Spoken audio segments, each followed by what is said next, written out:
अस्सलाम वालेकुम व्यूवर्स, मेरी तरफ से आप सबको मेरे चैनल पे खुश आमदीद। आज की ये वीडियो है हमारी जैज़ कैश के वीज़ा डेबिट कार्ड की अनबॉक्सिंग पे। तो ये visa debit card jazz cash का न्यू वीज़ा डेबिट कार्ड जिसे हम चिप वाला कार्ड कहते हैं, वो मुझे TCS के ज़रिए मौसूल हो चुका है।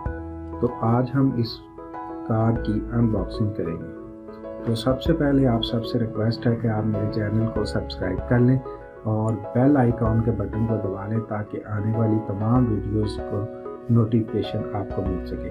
तो बगैर किसी देर के हम जैज़ कैश के वीज़ा डेबिट कार्ड को अनबॉक्स करते हैं और आपको दिखाते हैं कि किस तरह कार्ड जो है वो पार्सल में रिसीव होता है।